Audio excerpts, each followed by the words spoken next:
Y siempre cuento mi historia sobre los electrolitos helados. Cuando yo acabé el internado no sabía esto.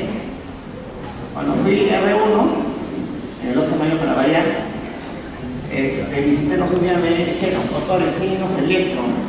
Yo no voy a decirles, muchachos, no sé, ¿no? No se preocupen, chicos, el lunes les enseño, ¿no? Entonces todo el fin de semana comenzar el electro de pasar esa interpretación.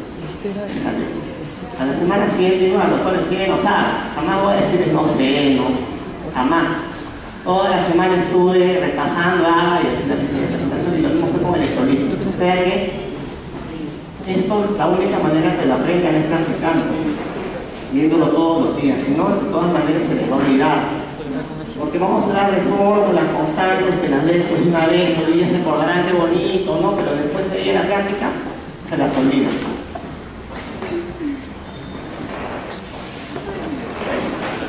La presentación que estoy atacando por la semana de la medicina de la facultad, somos verdes todos, se esconde. Entonces, vamos a hablar sobre trastornos del sodio, pero ya la parte más aplicativa, no tanto la parte teórica de las bombas, la distribución del agua y lo demás, sino casos en realidad para que ustedes puedan sacar el máximo provecho, que es lo que interesa finalmente, ¿no? Que aprendan a manejar una hiponatremia, por lo menos estén orientados a hacerlo.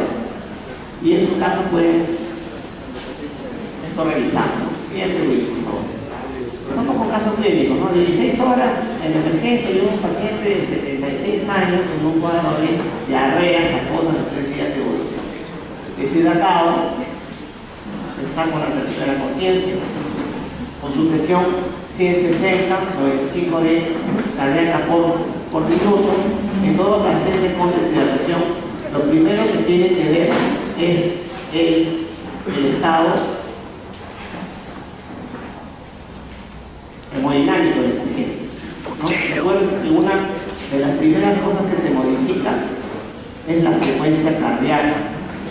La presión arterial solamente va a disminuir cuando baja más del 30% del volumen sanguíneo. O sea, no esperen ver un paciente con hipotensión, porque lo primero que aparece siempre es la frecuencia cardíaca elevada. En sus resultados de laboratorio nos llama la atención, ese fue el puntero, un SODIEM 112, es decir, tiene una hiponatremia. En él, 7 en este paciente, entonces, uno de los primeros signos que van a ver que les llama la atención es la alteración de la conciencia. Es un paciente que viene con somnolencia. Es algo bastante común en las emergencias de los hospitales, lo van a ver a cada rato. Pacientes que van a la emergencia con trastorno de conciencia. ¿Qué hago? Inmediatamente todos piensan infarto cerebral, ¿no? Tomografía o no. Todo paciente con trastorno de la conciencia que tiene emergencia debe ser enfocado en dos tipos.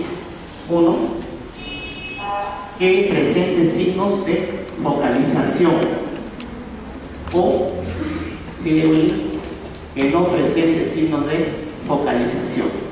Si es que el paciente presenta signos de focalización, o en este caso tienen que pensar que es una lesión cerebral estructural. Si un paciente llega a la emergencia con alteración de la conciencia, somnolencia, confusión, coma, y tiene signos de focalización, tienen que pensar que es una lesión estructural. Llámese infarto, llámese tumor, llámese tuberculosis cerebral, llámese sangrado, cualquier cosa que esté ocurriendo estructuralmente en el cerebro. Eso nos va a dar signos de focalización y o trastorno de conciencia. Siguiente, Willy. En este caso, si tenemos un paciente con signos de focalización y trastorno de conciencia, como les mencioné, tienen que buscar lesiones focales, ya sea sangrados, ya sean infartos, sean tumores. En ese caso, sí estamos obligados a pedir imágenes, tomografía cerebral, por ser el examen más rápido en hacer, una tomografía que demora minutos en hacer. La resonancia se demora 1 hora en el resonador para sacarlo. Por eso el examen que tiene emergencia tomar es una tomografía, con contraste en algunos casos. 7. Y en algunos casos, si el paciente viene con fiebre y signos meningios, estaría indicando hacer una punción lumbar. Entonces, ese es el primer concepto que quiero que se da, que es algo común que lo van a ver en emergencia, sobre todo los que ya están acabando. Pacientes con alteración de la conciencia que vienen con signos de focalización. En ese caso, el examen a pedir es una tomografía cerebral o una punción lumbar de meningitis o fiebre. El otro caso, que es lo más frecuente, es el paciente que viene con trastorno de conciencia pero sin signos de focalización. En ese caso tiene que empezar en parte metabólica, trastornos metabólicos. ¿A qué me refiero con eso? Trastornos de la glucosa, trastornos de los electrolitos, trastornos de urea creatinina, alteraciones en el hígado, hepáticas, alteraciones del ácido básico, infecciones. Y acá es importante de las infecciones. Las infecciones en los pacientes ancianos, porque lo más común que van a ver es un paciente de emergencia con trastorno de conciencia, abuelito. Lo clásico, ¿no? Viene un abuelo de 90 años en la madrugada con su hija, que te dice que hace 2 días el abuelito no come, no me postrado. ¿Qué es? No tiene fiebre incluso. Todo abuelito que viene postrado, planchado en emergencia, tiene que pensar que está infectado, hasta que no se demuestre lo contrario. Una neumonía o una hipo, es lo más frecuente. Todo paciente anciano que llega a emergencia con trastorno de conciencia, pensar que es secundario a una sepsis. La sepsis, el cuadro infeccioso en el anciano, no se manifiesta con fiebre, muchas veces no tiene tos, historia. Muchas veces lo más frecuente es el trastorno de conciencia, somnolencia, nada más, alteración de la conciencia. Y te das con la sorpresa que tiene una sepsis, ¿no? Una neumonía o una hipo. Por eso que dentro de la evaluación del paciente con trastorno de conciencia sin focalización, está pedirle un hemograma para valorar un probable proceso infeccioso, pedirle también una placa de toras para ver una probable neumonía y pedirle un examen de orina para ver la posibilidad de una infección urinaria. Eso es lo que se llama la encefalopatía séptica. Encefalopatía séptica, trastorno de conciencia secundaria o una sepsis de cualquier foco. Y esto es importante, quiero que se lo graben porque es algo frecuente. Ancianos que vienen planchados en emergencia, que es por examinar, porque hace 1 hora o todo recién, ¿no? En realidad están hace varios días así, ¿no? Así siempre vienen, ¿no? Hace 1 hora o todo que están mal, papá. Abandonado, quizá con su neumonía o con su infección urinaria. Las infecciones en los ancianos nos dan también trastornos de conciencia. Eso es por una parte. Y ahí, todo paciente que llega a la emergencia con trastorno de conciencia, algo rápido que tiene que seguir es un hemoglucotest. Hemoglucotest, una prueba rápida de glucosa. ¿Por qué? Ahí, ¿qué es lo que buscan? Hipoglicemia. Hipoglicemia que da trastorno de conciencia. Hiperglicemia también te puede dar, pero si hay más de 600 de glucosa, como en los casos de los estados hiperglicémicos hiperosmolares, pero lo más común es hipoglicemia. De ahí, urea creatinina, ¿por qué? Puede ser una encefalopatía urémica, ¿no es cierto? Urémica. Y por supuesto, electrolitos, ¿no? Que es el tema que estamos ahora. ¿Qué electrolitos nos pueden dar trastornos de conciencia? Uno les digo sodio, ¿cuál es el otro? Calcio, ¿no es cierto? Hipercalcemia también nos puede dar trastorno de conciencia. Y alteraciones, por supuesto, de sodio, hiponatremia e hipernatremia. Hiponatremia e hipernatremia. Entonces, este enfoque inicial es muy importante. Trastorno de conciencia de emergencia, dividir al paciente si focaliza o no focaliza. Si focaliza, tiene que pensar en trastornos neurológicos focales. Que el cerebro tenga un tumor, que tenga un infarto, un granuloma, no sé, cualquier cosa. Y si no focaliza, buscan la parte metabólica. Sodio, glucosa, urea creatinina y sepsis. Encefalopatía séptica. Nunca se olviden, los ancianos infectados no hacen fiebre, se duermen nomás. Se duermen, trastornos de conciencia, al final es una neumonía. Y eso es recontra común, muy frecuente. Algo más para comentar en este caso de que sea un paciente con trastorno de conciencia con signos de focalización. La condición para que una lesión en el encéfalo que el trastorno de conciencia, ¿cuál es? ¿Se acuerdan qué es lo que tiene que alterar en el encéfalo para que te dé trastorno de conciencia?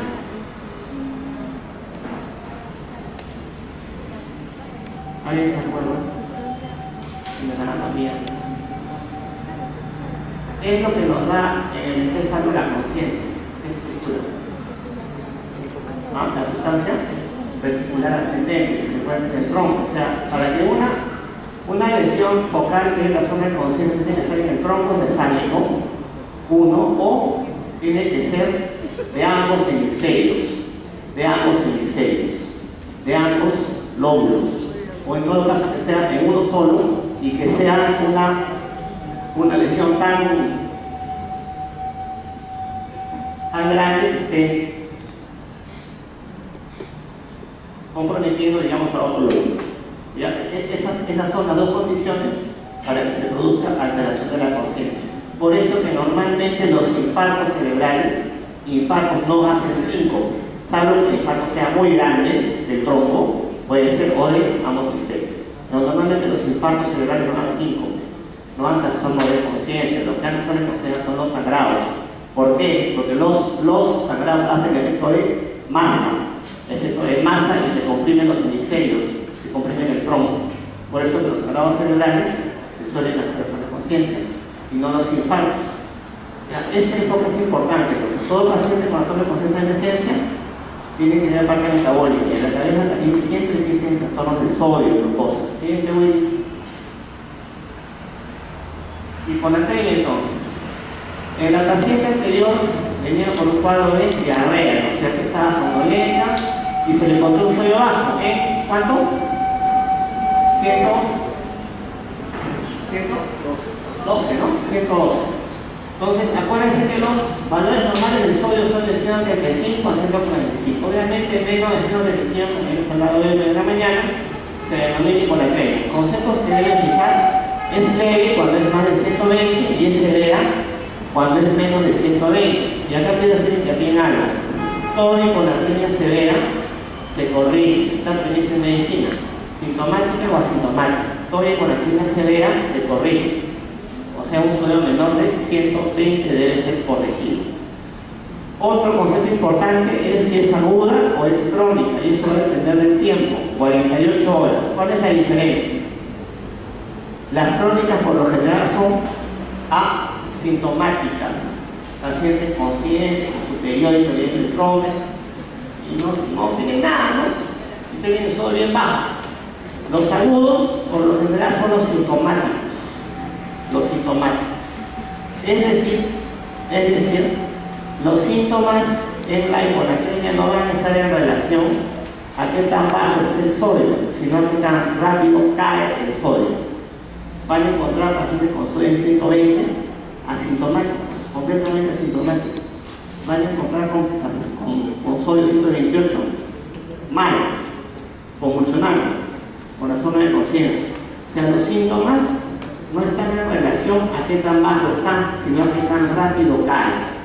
Así es agudo o si es crónico. Eso es lo que le pongo. Las manifestaciones clínicas van de acuerdo con la rapidez de la caída de la osmolaridad, ¿no?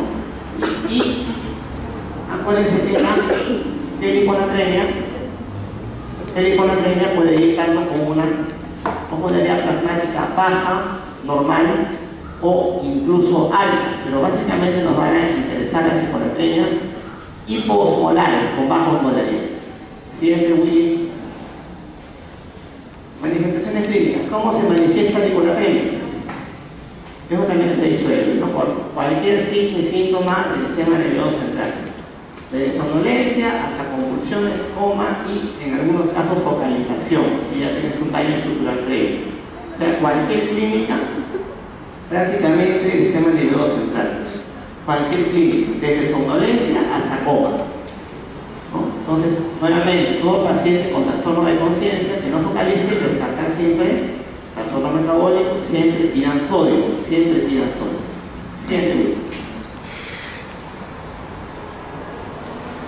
Ahora, muy bien, ¿cuál es la explicación por la cual por la cual ocurre la clínica en hiponatremia. ¿Por qué? Predominantemente neurológica. ¿Les han explicado eso? Parece que no, ¿no? La mayoría de las hiponatremias van a cruzar.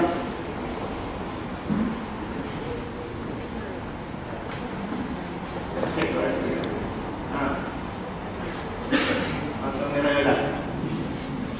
La mayoría de las hiponatremias cursan con una osmolaridad sérica baja. Pero ustedes saben por sus cursos de fisiología, que siempre les hablaban de que el agua viaja en un sitio de menor concentración al de mayor concentración. Un sitio de menor concentración al de mayor concentración. Y si les estoy diciendo de que las mayorías de las hiponatremias son hiposmolares, el agua plasmática va a viajar hacia el sitio de mayor concentración. En ese caso viaja al cerebro, o sea, no produce un edema cerebral. ¿Ya? O sea, la mayoría de las hiponatremias cursan con la disminución de la osmolaridad, baja concentración de iones. El agua viaja del sitio de menor concentración, en este caso el plasma, al de mayor concentración, que en este caso sería el encéfalo, el cerebro. Entonces el cerebro se hincha edema cerebral y nos da toda la clínica neurológica. Algo más que... Vamos a agregar algo más ahí relacionado con los contornos a nivel de edema cerebral. ¿Se escucha? ¿Se ve? Pero como muy bien está diciendo el doctor Patrón, cuando usted tiene un paciente que tiene hiponatremia, obviamente acá lo importante es considerar el paciente que tiene hiponatremia sintomático, hiponatremia aguda, hiponatremia severa, el paciente debe tener esa clínica, obviamente lo que nos interesa a nosotros como complicación, edema cerebral. Entonces el edema cerebral efectivamente es por ojos, justamente va a ingresar el agua, entra la neurona y esto va a producir justamente edema, lo cual no está relacionado con el cuadro clínico. Muy bien, entonces acá es importante explicar una cosita más relacionada al mecanismo que normalmente compensa el organismo, en este caso la neurona frente a la hiponatremia. Normalmente lo que va a suceder a nivel de las neuronas, como consecuencia de la hiponatremia y el edema cerebral, ya que por fuera... ¿Se escucha?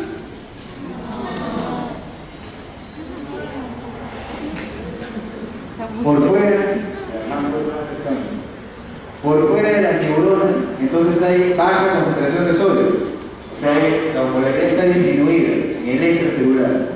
Por lo tanto, la neurona, justamente para evitar el ingreso de agua en el intracelular, para evitar el movimiento de ósmosis del agua en el edema, justamente lo que va a hacer es disminuir su osmolaridad, o sea, disminuir la osmolaridad del intracelular.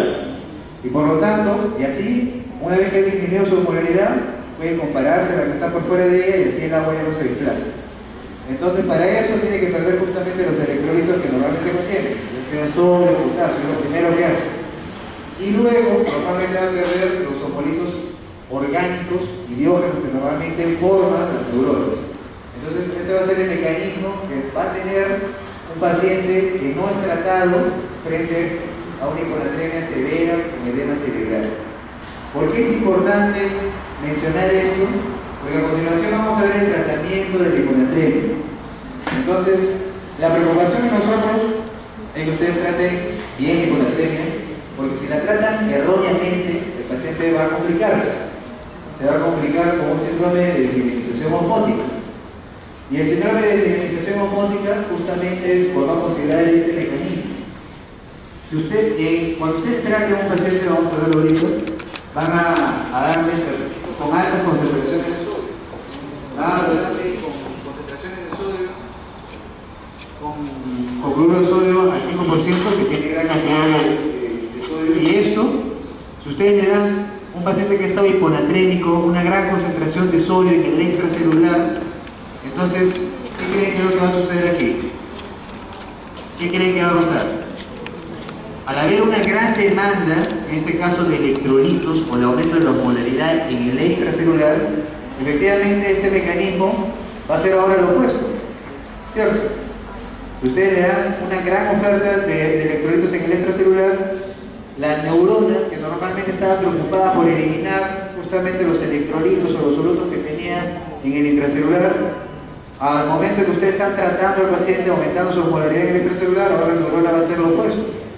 Va a tratar justamente de retener solutos, de aumentar su osmolaridad.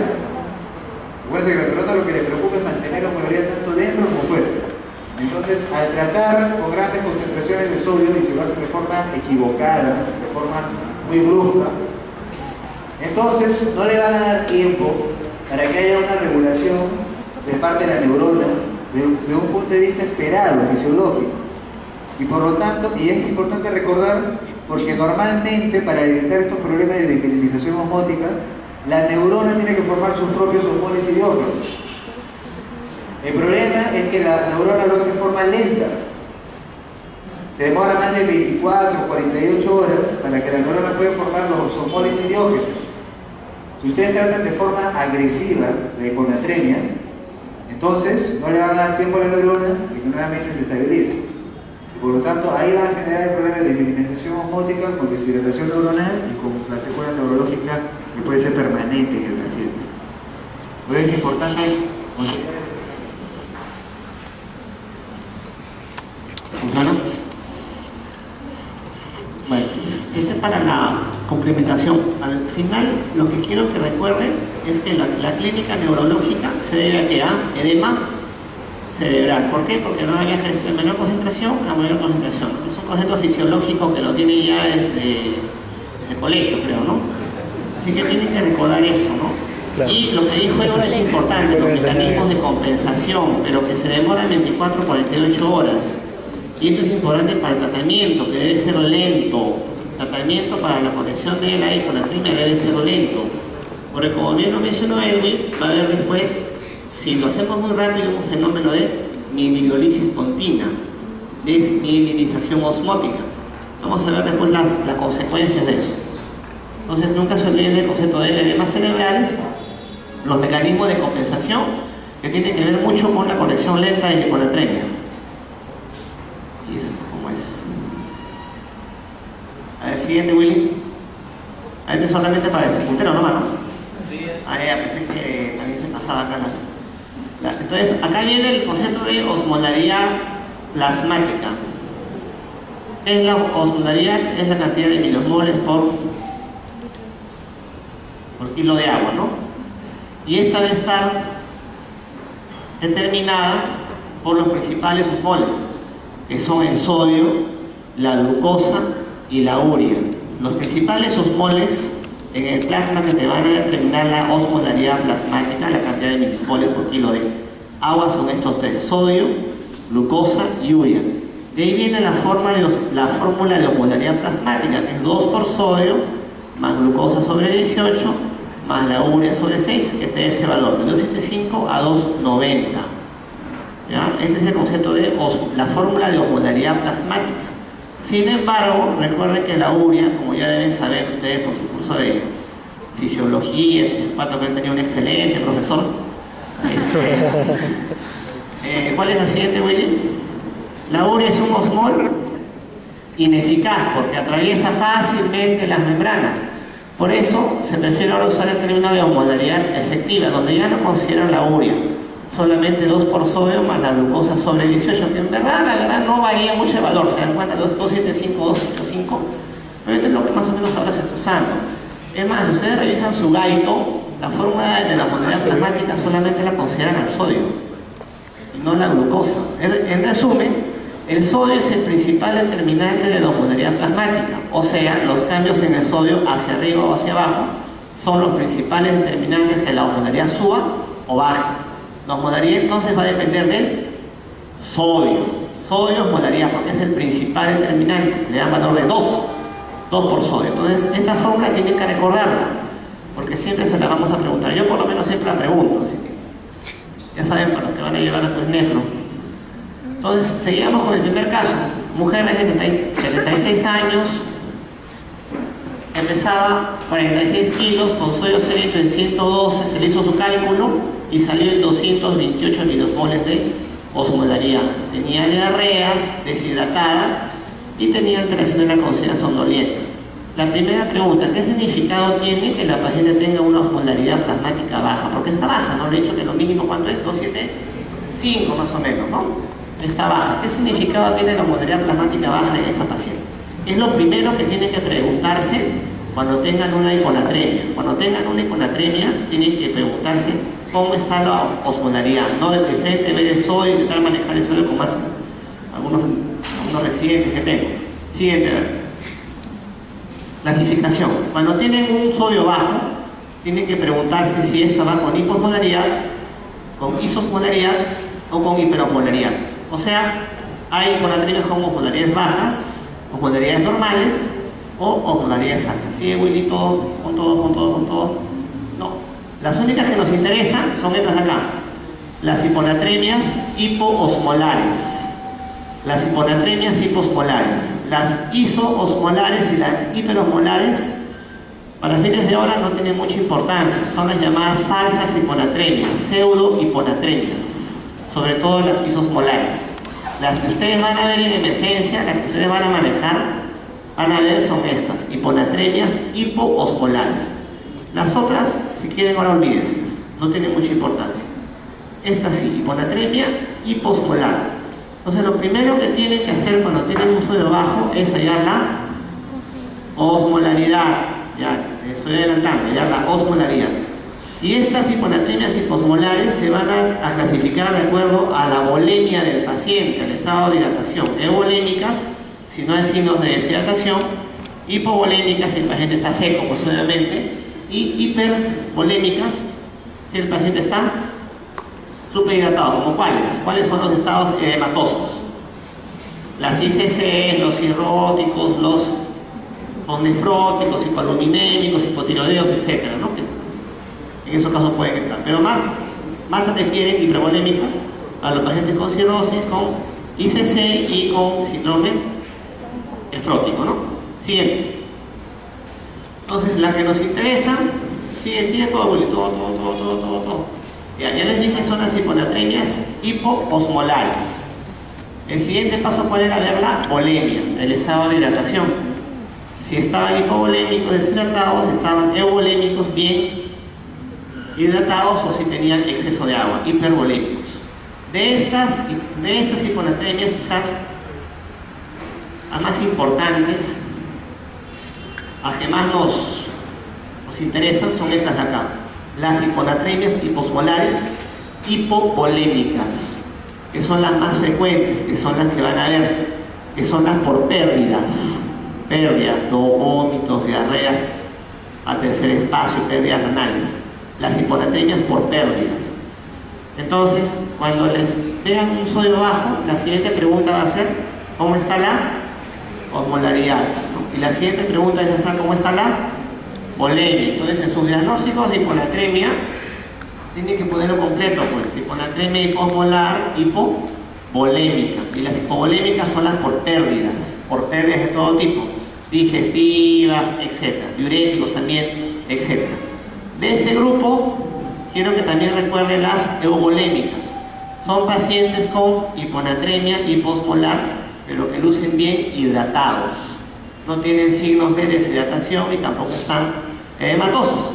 Ahí tienen tres posibilidades: que sea una insuficiencia suprarrenal, un Addison; que sea un hipotiroidismo; o que sea un SIHAT. ¿Qué es el SIHAT? El síndrome de secreción inadecuada de hormona antidiurética, donde hay un exceso de ADH relativo, ¿no es cierto? Y eso es lo que tienen que pensar, esas tres posibilidades, en un paciente con hiponatremia o osmolaridad baja y adecuadamente hidratados. Los otros son los pacientes edematosos, hipervolémicos. Quizás los pacientes con falla cardíaca, con cirrosis, con falla renal. Estos pacientes por lo general tienen su concentración de sodio normal, pero ¿qué tiene? Exceso de agua, por eso que el sodio se diluye. Son las llamadas hiponatremias dilucionales. Ahí no tanto es el problema con que tiene poco sodio, sino que tiene mucha agua, se diluye. ¿Ya? Estas son las tres que tienen que saber, pero más me interesa que sepan las hipovolémicas, que son las que van a manejar. Siguiente, bueno, entonces ya saben la importancia de la osmolaridad, ¿no es cierto? Sirve para clasificarla y ver un adecuado manejo. Entonces, el mismo caso clínico, la siguiente: ¿cómo corrijo el sodio? ¿No? Que es las fórmulas. Las fórmulas siempre tenemos miedo de aprenderlas, ¿no? Nos parecen difíciles, complicadas. Una más. Principios generales, ¿no? Principios generales de tratamiento, ¿no? En general, lo primero que se hace es hidratar al paciente si tiene signos de inestabilidad hemodinámica. Si es un paciente que viene con una jeca, con hipotensión, con taquicardia, lo primero que tienen que hacer es hidratar al paciente con la corrección de volumen. Y eso lo hacen con solución isotónica, o sea, cloruro de sodio al 9/1000. Lo primero que tienen que hacer ante un paciente con inestabilidad hemodinámica es pasar solución de cloruro de sodio al 9/1000. Lo primero es corregir la depresión de volumen. Lo segundo, luego, secundariamente, ya se ve el problema del sodio. O sea, en un paciente con hipotensión, el primer problema no va a ser el sodio. El primer problema va a ser hidratarlo adecuadamente. Una vez que el paciente está hidratado adecuadamente, recién se van a enfocar en el manejo del sodio. ¿Cuánto subirlo? Y para subir el sodio van a usar soluciones hipertónicas. Para subir el sodio van a usar soluciones hipertónicas. Estas las van a usar en las hiponatremias hiposmolares hipovolémicas. Para subir el sodio van a usar soluciones hipertónicas, sobre todo en las hiponatremias hiposmolares hipovolémicas. La restricción hídrica y uso de diuréticos estará indicada en las hiponatremias hiposmolares. ¿En cuáles? Hipervolémicas, porque tienen mucha agua. Entonces, ¿qué tiene que hacer? Restringirle el agua y que elimine agua. ¿Cómo elimine agua? Con diuréticos, con furosemida y esos casos. Sí, es algo muy común en pacientes con cirrosis hepática. Siempre van a ver sus pacientes con cirrosis con sodio bajo, ¿no es cierto? ¿Por qué? Porque son hiponatremias dilucionales. Tienen exceso de agua. Hay que eliminar el exceso de agua, ¿cómo? Restringiendo líquidos usando diuréticos. Eso sobre todo para las hipervolémicas. Y obviamente si el paciente presenta convulsiones, porque recuerden que el trastorno del sodio es una causa de convulsiones, tienen que manejar la convulsión como cualquier estado convulsivo, fenitoína, ¿no? Lo que ya saben ustedes usar. Esto es importante. Lo primero entonces, no miren primero el sodio. Primero tienen que mirar el estado hemodinámico del paciente. Si está hipotenso o taquicárdico, corrigen eso con solución, con cloruro de sodio al 9/1000 y después ya se enfocan en el manejo del sodio. Siguiente, Willy. Ya. Hasta hace algunos años antiguamente, ¿no? El sodio, o en todo caso los principios de manejo, le decían de que no debías elevar el sodio más de 12 miliequivalentes en las primeras 24 horas. Luego dijeron 10, pero revisando unos artículos he visto que hasta con 10 miliequivalentes en 24 horas ya ocurre el efecto osmótico que les mencionó Edwin, que es la mielinolisis del puente, pontina. Que si ocurre eso, al paciente lo puede llevar a una cuadriparesia, cuadriplegia irreversible. Cuando ocurre la mielinolisis pontina, nos puede llegar a una cuadriplegia irreversible por un efecto osmótico a nivel de las células del puente, de la protuberancia. Nos lleva a lesión en tronco y cuadriplegia. Por eso que ahora lo que se menciona, lo que se prefiere, es que el sodio no suba más de 8 miliequivalentes en 24 horas, lentamente, por los mecanismos de compensación que bien ha mencionado Edwin. Para pacientes con síntomas graves neurológicos como convulsiones, por ejemplo, la corrección inicial debe ser rápida. Para pacientes con síntomas neurológicos graves como convulsiones o coma, ahí es una urgencia. La corrección debe ser rápida y se sugiere corregir 1 miliequivalente por hora en las primeras 4 horas. O sea, en las primeras 4 horas le das el 50% de lo que deberías que darle en 24 horas.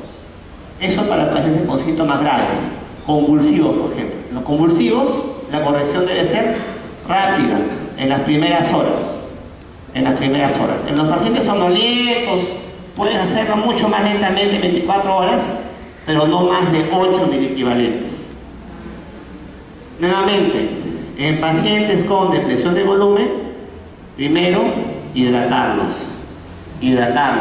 ¿no? Algunos internos, sodio, doctor, no eres sodio, no. Primero se corrige la hipovolemia, la hipotensión, el choque hipovolémico, pasa el cloruro, 2, 3 frascos, subió la presión, ya, recién ves el sodio, no es lo primero que tienes que ver. El mejor indicador de la respuesta al tratamiento no es qué tanto se elevó el sodio, sino si mejora o no los síntomas. ¿Ya? Si el paciente se hace un trastorno de conciencia, el mejor indicador va a ser que mejore la alteración de la conciencia. No tanto la elevación del sodio, aunque se considera que con un aumento de 4 basta, es suficiente para que el paciente, su clínica ya vaya bastante bien, mejore. O sea, no es el objetivo que el sodio llegue al valor normal, sino que mejore la clínica neurológica. Si convulsiona, que ya no convulsione. Si está somnoliento, que esté despierto. Y se sabe que tan solo subiendo 4 miliequivalentes, el paciente va a mejorar una barbaridad. Y eso es que es importante, pues, ¿no? Para los que van a ser internados ya. Se pide toritos cada 3 a 4 horas, pero no que es las 4 de la tarde, lo dejo en su bomba y mañana en la mañana lo vuelvo a ver al paciente. No lo que algunos piensan hacer, sobre todo el fin de semana. ¿Por qué? Porque al final las fórmulas son un estimado. Te dice que va a subir 5, pero no te asegura que va a subir 5. Puede subir 10, puede subir menos. Por eso tienes que controlar cada 3 a 4 horas los electrolitos. ¿Por qué? Porque si te pasas la mano, ¿qué es lo que ocurre? Vinolisis continua, ¿no? Vinolisis continua y tu paciente sale cuadripléjico, ¿no? Y el problema es que ese efecto no es inmediato, ¿no? Sino a la semana se presenta cuando el paciente ya está en su casa. Un día se levanta y ya no puede moverse. O sea, el efecto de eso no es inmediato. Siguiente, Will. Ahora, ¿qué soluciones puedo usar, no? Lo que nadie sabe. Las soluciones y los miliequivalentes de sodio que contiene cada solución. Es algo que les recomiendo que lo aprendan desde ya, porque sé que no les enseño. Y es algo que tienen que aprenderlo, porque eso van a ver en el internado, sobre todo los que van a hacer en el internado. Tenemos varias soluciones y los miliequivalentes que tiene de sodio. Tenemos cloruro de sodio al 3%, trae 513 miliequivalentes. Cloruro de sodio al 9 por 1000, que es el que todo el mundo usa, frasco azul, ¿no es cierto? Que trae 154. Tenemos cloruro de sodio al 20%, 68, que es el llamado hipersodio. Tenemos el bicarbonato de sodio al 8.4%, recién 8.4, que trae 20 miliequivalentes. Yo les he dicho que el sodio se corrige con soluciones hipertónicas, ¿no es cierto? O sea, se corrige con solución de cloruro de sodio al 3%, que trae 513 miliequivalentes. Esta con solución al 0.9 se usa para hidratación, corrección de depresión de volumen. Se usa para hidratación al 0.9. Para corrección de hiponatremia se tiene que pasar altas concentraciones de sodio con soluciones al 3%, 513 miliequivalentes. Eso tienen que acordarse, porque eso es lo que muy pocos saben. Pocos internos saben esto, ¿eh? Pregunta si no. ¿Cuánto tendrán? ¿No? Todo el año que están viendo frascos de sodio y nunca se han preguntado cuánto contiene el sodio. Siguiente. Ahora, ¿cuál es el problema? Que acá en el Perú, como siempre, no hay la presentación, entonces hay que fabricarla. ¿Cómo la fabrican? Entonces apunten, ¿no? Para que no esté calculando después. Pone 5,5 ampollas de hipersodio más 900 de de cloruro de sodio. ¿Y eso nos da cuánto, Willy? Siguiente. 512.6, bueno, ya 513, bueno, no, tampoco sean tan exactos. ¿Ya? Esa es la forma de construir una solución de cloruro de sodio al 3%. Porque acá no la van a encontrar en la farmacia, por si acaso.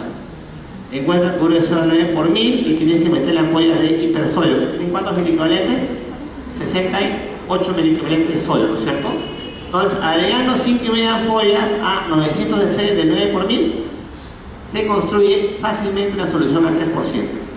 Eso apúntalo para que no estén después calculando en la guardia, ¿no? Y lo calcula mal después. Siguiente. Ahora, ¿qué fórmula uso? Esta es la fórmula que les han enseñado, ¿no?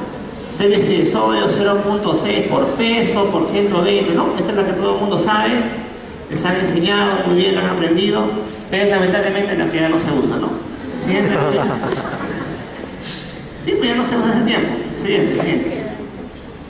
Miren, esta es una revisión de New England, que es lo que ustedes leen seguramente.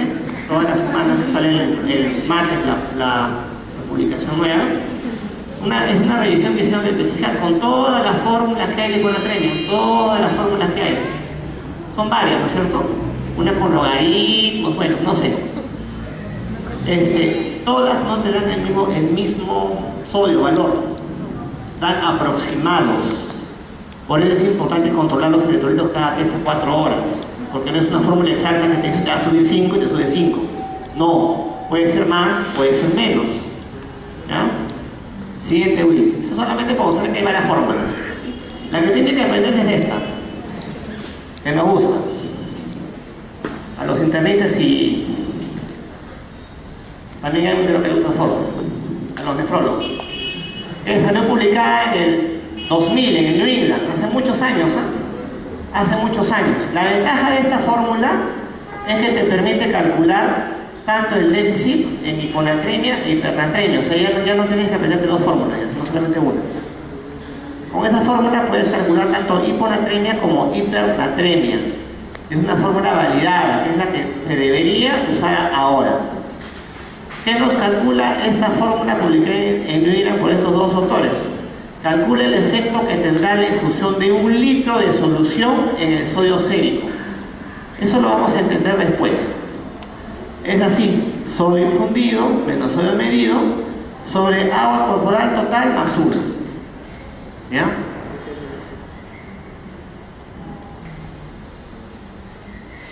Siguiente, Willy. Agua corporal, ¿cómo la hallan? Siguiente, una más, ya. En hombres menores de 60 años es 0.6 por peso, mujeres 0.5 por peso, en ancianos más de 65 años 0.5 por peso, y en mujeres ancianas 0.45 por peso. De esa manera van a hallar el agua corporal, que es algo que les piden en la fórmula que les he presentado. Ya les mencioné que la ventaja de esta fórmula es que te permite corregir tanto hiponatremia como hipernatremia. O sea, ya no tienes que estarte aprendiendo varias fórmulas, ¿no? Que es lo más fastidioso de eso, ¿no? La cosa siempre tiene que buscarse el camino más fácil para hacerla, ¿no? Si se aprenden varias fórmulas no tiene ningún sentido. Con esa lo hacen bien. Siguiente. Nuevamente el caso 1 era la paciente que venía por un cuadro de... No, anterior, William. Ahí nomás. Sodio, bueno, 76 años, 46 kilos, sodio 112, osmolalidad baja, sabían que es una hiponatremia hiposmolar, hipovolémica porque estaba deshidratada.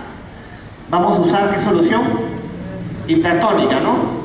Cloruro de sodio al 3%. Algo que me olvidaba, esas soluciones se pasan por catéter venoso central, por vía central, porque como tienen alta concentración te pueden producir flebitis, ¿no? Si la pasas por vía la periférica puede producir flebitis. Por eso que de preferencia se prefiere usar vía venosa central, un catéter venoso central. Entonces recuerden que esta solución de cloruro de sodio al 3% tiene ¿cuánto? 513 miliequivalentes. Ahora sí, bueno, siguiente. Entonces esta es la formulita que quiero que se aprendan, pues. Sodio infundido, sodio medido sobre agua corporal total más 1. Apréndansela para que se le enseñe a su residente, ¿ya? No sé, porque estoy seguro que no la sabe. Estoy seguro que no la sabe. Siguiente. Entonces, sodio infundido, ¿cuál es? El que le vas a dar, ¿no? 500 menos 112 de sodio sérico sobre agua corporal, que eso se saca por el peso, que sale 21 más 1. Esto te sale 18.2 miliequivalentes. ¿Y ahí qué es eso ahora? ¿Qué hago con esto? 18.2. Yo les dije que esa fórmula que te calculaba cuánto te iba a subir el sodio, la infusión de 1 litro de solución al 3%. Siguiente, Willy. Entonces, la infusión de 1000 cc al 3% te incrementará el sodio sérico en 18.2. ¿Hasta ahí entendido, no es cierto? Facilito, ¿no? Ya es. Entonces, vamos a hacer una regla simple. Sigue, Willy. En este paciente les dije que no más de 8 en 24 horas, ¿no es cierto? Entonces vamos a infundirle 8 miliequivalentes en 24 horas. Entonces, una regla de 3. Si 1000 cc te suben 18.2, ¿cuántos cc te suben? 8. Siguiente. Si 1000 cc te suben de 8.2, ¿cuántos cc te subirá 8? Te sale 440 cc. O sea, de ese litro de solución, para subir esos 8, tienes que pasar 440 en ¿cuánto tiempo? En un día, en 24 horas. Siguiente, Willy. Entonces lo divide 440 entre 24 y te sale 18.3 cc por hora. Eso se pasa por bomba de infusión, no por gotitas, ¿no? 15 gotas por minuto, no, bomba de infusión. Con la bomba de infusión tú puedes calculas y no pones ahí 18 cc por hora y pasa 18 cc por hora, porque se le pone por vía periférica, por tu gotita, por gotero, no pasa nada, pues pasa más, menos gotas, es un problema. Eso se maneja con bomba de infusión, ¿no? En centros civilizados, pues, ¿no? O sea, con bomba de infusión tiene que pasar eso. ¿Han entendido esto? Espero que sí, ¿no? Es sencillo. Aplican esta fórmula, ya saben la solución que tienen que usar, saben cuánto tiene de sodio el paciente. Esto es importante que lo interpreten. Esto 18.2, ¿qué significa? En 1 litro de 3% te va a subir el sodio en 18. Entonces, si quieres subir de 8 a 24, la pregunta es, si 1000 cc te sube 18, ¿cuántos cc te sube 8? Regla de 3, te sale 440. Si lo vas a pasar en 24, entre 24, 18 cc por hora, por bomba de infusión y por catéter venoso central. ¿Ven qué sencillo? Así parece sencillo, ¿no? Tienen que practicarlo, pues no se les olvida. Algo...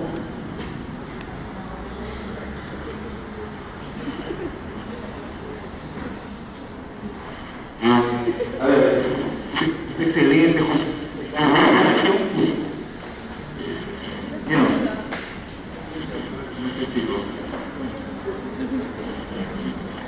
Willy. Bueno, miren, de la fórmula, ¿qué no? Acá tengo un amigo porque... ¿Por eso se fue? Ah, entonces está mal esto. ¿Sí? Ya miren, si ustedes le hubieran pasado, por ejemplo, los 18 miliequivalentes, como hubieran calculado con la fórmula, que es lo que le va a aumentar de sodio por haberle pasado 1 litro, obviamente el paciente ahorita estarían viéndolo con parálisis, ¿no? Porque el paciente hubiera hecho virinolisis. Por eso es importante calcular solamente lo que queremos, que es 8. Muy bien ha dicho Gino. Entonces, ustedes van a encontrar de todas maneras médicos, etcétera, o textos que les van a decir que pueden corregir 0,5 miliequivalentes por hora. Así que si ustedes suman eso, le va a dar 12, ¿ya? Pero la verdad eso no está bien, porque hay muchas publicaciones en donde por haber subido 10 miliequivalentes se enfrenta luego a una complicación en el paciente. Entonces, como justamente lo que queremos, lo último que quisiéramos es eso, entonces está bien considerar un rango de seguridad apropiado, que es 8 miliequivalentes. A esto solamente jugando con reglas de 3 o proporciones del volumen, simplemente también lo podemos modificar para pasarle a 1 miliequivalente por hora, ¿no? Se le puede pasar a un paciente con hiponatremia severa sintomática a 1 miliequivalente por hora, y luego de haber incrementado 4 miliequivalentes, ya luego le podemos bajar simplemente el volumen que le vamos a pasar. ¿Ya? Simplemente es cálculos de reglas de 3, nada más. Lo que se tiene que acordar es esta fórmula, que es simple. ¿Ok? Muy bien, Gino. Muchas gracias por tu comentario acertado, como siempre. Bueno, como bien les explicó Edwin, acá la idea es que no suban más el sodio que deben subir, ¿no? O sea, 8 en 24, como les dijo él. Antes decían 10, 12 en 24, pero lo adecuado, lo más cauto es subir 8 en 24 horas por el riesgo de la amiloidosis espontánea, ¿no? Que al final lo que te va a producir es una cuadriplegia, una cuadriparesia es permanente en el paciente.